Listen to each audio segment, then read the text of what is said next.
I never should have answered the phone. It rang late at night, around 11:47 p.m. I was lying in bed, scrolling through my phone, mindlessly flipping between social media apps when the call came in. No caller ID. Normally, I would have ignored it, but something, curiosity, boredom, maybe just a gut feeling, made me pick up. Hello? At first, there was nothing but silence. Then, a voice. A child's voice, shaky, weak, terrified.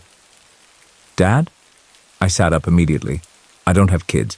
Dad, please help me. I don't know where I am. It's dark. They took me. My breath caught in my throat. I was about to respond, to tell the kid they had the wrong number, but then I heard something that made my stomach turn, sobbing. A child's genuine, gut-wrenching sobs. And then, another voice, a deep, raspy whisper. Don't talk. Just listen. The child's crying stopped abruptly, like someone had covered their mouth.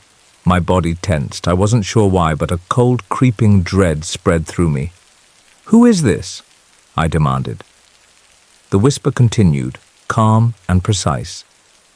We have someone you love. My heart pounded. What? Listen carefully. Do not hang up, do not try to call for help, and do exactly as we say. If you fail, they die.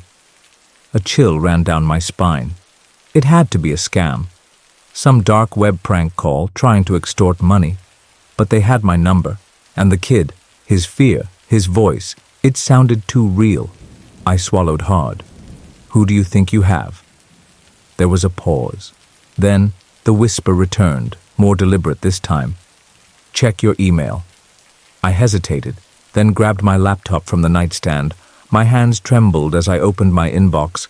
A new email sat at the top. No subject. No sender. Just an attachment. A video file. I clicked it. The screen flickered, then showed a dimly lit room. The camera was shaky, like it was being held by someone. In the center of the frame sat a man, tied to a chair, his head hanging low. His clothes were dirty, torn. Blood smeared the side of his face. I squinted. Something about him looked familiar. Then the camera shifted and I saw his face. I stopped breathing. It was me, a perfect copy of me, bruised, gagged, terrified. The screen cut to black, and the voice on the phone whispered, "Now do you believe us?" I stared at the black screen, my own reflection trembling in the dim light of my laptop. My heart was pounding so hard I could hear it in my ears. "What the hell is this?" I whispered. The voice on the phone remained calm. "Proof." "This is fake," I shot back. "Some kind of deep fake, AI-generated bullshit."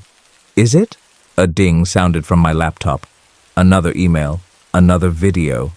I hesitated, but my hand moved on its own, clicking the file. The screen flickered to life. The same dimly lit room. My doppelganger was still tied to the chair, his head slumped forward.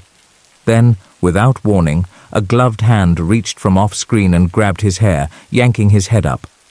He was awake now, and he was looking straight at me, not at the camera, at me. His eyes widened. He knew who I was.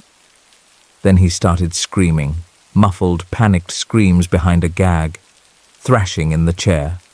The gloved hand pressed something against his temple, something metallic, something unmistakable. A gun. My breath caught in my throat. The voice on the phone spoke again. "Do you still think this is fake?" I tried to form words, but my mouth was dry. My mind was spiraling. This had to be a scam, some elaborate trick. But the fear in that man's eyes, it was too real. "What do you want from me?" I finally choked out. A pause. Then the whisper returned. "We're going to play a game." I swallowed hard. "What kind of game?" "A simple one. You follow our instructions, and your friend lives. You fail, and he suffers. Let's begin." I didn't respond. "Check your texts." My phone vibrated. I hesitated, then glanced down. A new message. An address. "You have exactly 45 minutes to get there. No police, no tracking devices. If we see anything suspicious, well, let's just say you won't like the next video. The call went dead. I sat there, frozen. My mind was screaming at me to ignore it, to turn off my phone, shut my laptop, pretend this never happened. But then I thought about the video, about that man. Who the hell was he? How did he look exactly like me? And why did he seem to recognize me? I didn't have time for answers. My screen lit up again, a countdown timer, 44 minutes left. I grabbed my keys and ran out the door. The drive to the address felt like a fever dream. My mind raced through 1,000 possibilities, but nothing made sense. Who was the man in the video?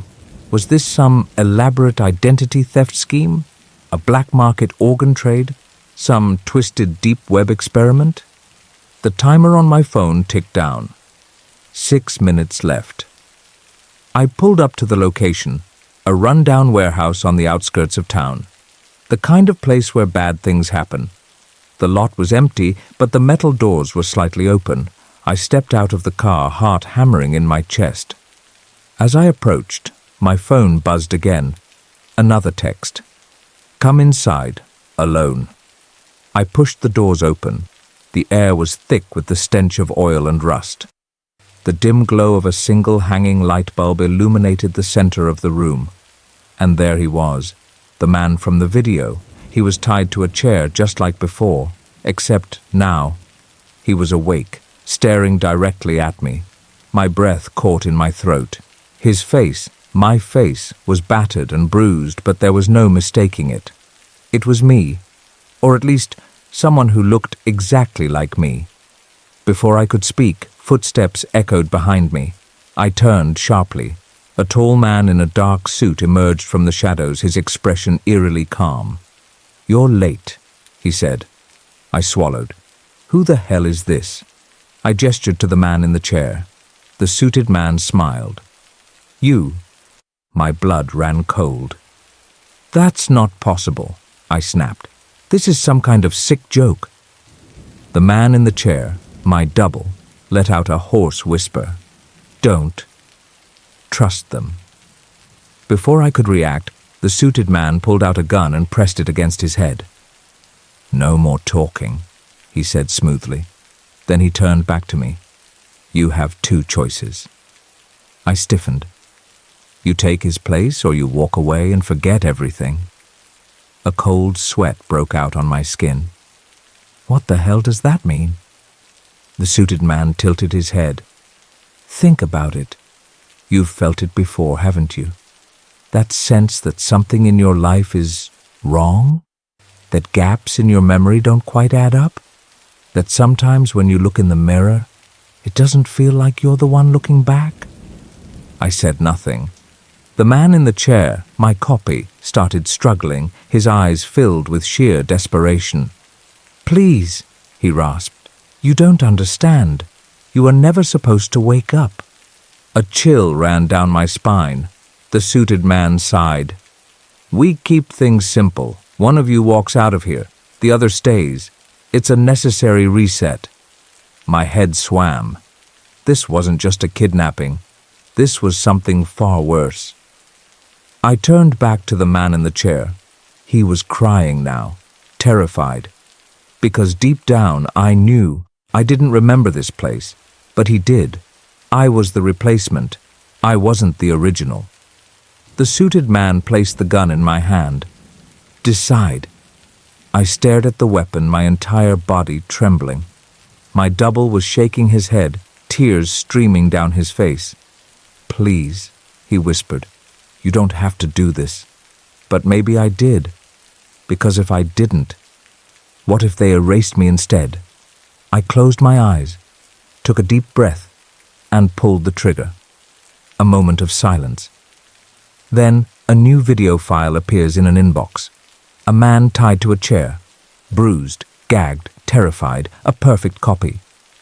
A voice whispers through the speakers. "Now do you believe us?